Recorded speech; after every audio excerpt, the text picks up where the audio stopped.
विप्लव जिंदाबाद CITU जिंदाबाद रसोइया सहायिका एक हो रसोइया सहायिका एक हो 50% मानते तो बढ़ाना पड़ेगा 50% मानते तो बढ़ाना पड़ेगा।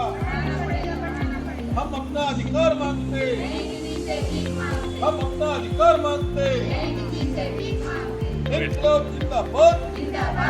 छत्तीसगढ़ मध्याह्न भोजन मजदूर एकता यूनियन जो सीटू से संबद्ध है और हमारा Akhil Bharatiya mid day meal worker federation भी, इसके द्वारा पूरे छत्तीसगढ़ के अंदर जो हमारे 87,000 रसोइया सहायिका भाई बहन काम करते हैं उनको राज्य के द्वारा लगातार 15 वर्षों से ज़्यादा हो गया जिसमें मानदेय बढ़ोतरी नहीं हुआ। केवल 2,000 रुपये मिलता है, 600 रुपये केंद्र का आता है, 1,400 रुपये राज्य का सहयोग राशि है। 3 बार रमन सरकार के ज़माने में, भूपेश सरकार के समय और साय साहब के सरकार में 3 बार बिलासपुर हाईकोर्ट ने निर्णय दिया कि सभी रसोइया सहायिकाओं को 306 रुपये 67 पैसा दिया जाए। वो आज तक जारी नहीं हुआ। दूसरा, भाजपा ने अपने चुनावी घोषणा पत्र में कहा कि हम 50% मानदेय बढ़ोतरी करेंगे इनका। वर्तमान में 2,000 मिलता है, 1,000 बढ़ोतरी की बात है। पिछला चुनाव में उस घोषणा पत्र के अनुसार 2024 में इनको करना था, तो नहीं किया। 25 का जो बजट आ रहा है तो हमारी यूनियन ने फैसला किया कि बजट सत्र में 5 दिवसीय धरना प्रदर्शन करके राज्य सरकार तक अपनी बात पहुंचाई जाए, जिसमें हमारी मांग है कि जो 3 मार्च को जो बजट आ रहा है सरकार इनका 50% का वायदा पूरा करे, घोषणा करे। इसके अलावा जून के अंदर नया सत्र शुरू होगा, उसमें हमारे कलेक्टर दर को लागू करें। तीसरा, 30 जनवरी को सरकार ने बहुत सारे फैसले लिए। इसमें एक फैसला ये है कि पूरे ज़िले के अंदर 75 से ज़्यादा स्कूल बंद होने वाले हैं, स्कूलों को छोटा कर रहे हैं। इसका मतलब है 300 से ज़्यादा रसोइयों की नौकरी चली जाएगी। हम कह रहे हैं उस प्रस्ताव को उसको वापस लिया जाए और स्कूलों में अतिरिक्त सहायिकाओं की भर्ती की जाए। हर 25 बच्चे पर एक सहायिका की भर्ती होगी तो महिलाओं को काम भी मिलेगा। कमज़ोर वर्ग की महिलाएं हैं और उनकी लड़ाई सीटू के द्वारा लड़ी जा रही है। प्रदर्शन के बाद भी अगर आपका मांग को पूरी नहीं की जाती है तो आगे की क्या रणनीति रहेगी?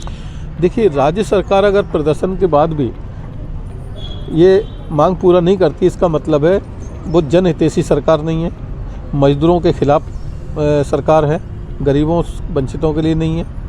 ये सरकार के विरोध अलग अलग स्तर पर किया जाएगा। ये अगर पैसा नहीं दिया, हमको उम्मीद है सरकार पैसा देगी इनका मानदेय बढ़ोतरी। अगर नहीं देती है तो हम मार्च के अंदर अंतर्राष्ट्रीय महिला दिवस पर एक बड़ी बैठक रखने वाले हैं 8 मार्च। उसमें हम फैसला करेंगे कि आने वाले समय में कम से कम 2 महीने की अनिश्चितकालीन हड़ताल किया जाए। अभी कितने दिनों के लिए आप लोग? अभी सांकेतिक तौर पर 5 दिन की हड़ताल है। पूरे ज़िले के अंदर स्कूलों में रसोइया सहायिका अलग अलग स्तर पर बैठे हैं। यहाँ चूँकि गरीब लोग हैं, नगरी से नहीं आ सकते, तो अलग अलग जगहों पर बैठे हैं संकुलों में। जी बिल्कुल। सरकार के द्वारा जो व्यवस्था है उसके अंदर एक कानून है मध्याह्न भोजन के अंदर कि मध्याह्न भोजन पकाकर खिलाना रसोइयों का काम है, लेकिन जो प्रबंधक होते हैं यानी HM साहब जो होते हैं, प्रधान पाठक, मध्याह्न भोजन रसोइयों को के द्वारा नहीं दिया गया तो उनका मानदेय कटेगा, लेकिन उनको निलंबित की कार्रवाई हो सकती है। पोषण जरूरी है बच्चों का, हम भी चाहते हैं कि उनको खाना मिलना चाहिए, क्योंकि बच्ची की धुरी पर ही तो पूरा स्कूल है। बच्चा है तो स्कूल है, सफाई कर्मी है, टीचर है। अब बच्चा नहीं होगा तो क्या ज़रूरत है किसी की। इसलिए बच्चों का नुकसान नहीं होना चाहिए, उनको पोषण मिलना चाहिए, हमारे मानना है। मैं ललिता साहू, रामसागर पारा नवीन प्राथमिक शाला स्कूल से, धमतरी से। किस प्रकार का प्रदर्शन आज किया जा रहा है, आपके बारे में बताइए। आज हम लोग सभी रसोइया सहायिका 5 दिवसीय हड़ताल में बैठे हैं। हमारे 50% मांग को लेकर बैठे हैं। कितनी समस्याएं होती हैं आप लोग को अपने घर द्वार चलाने में, उसके बारे में बताइए।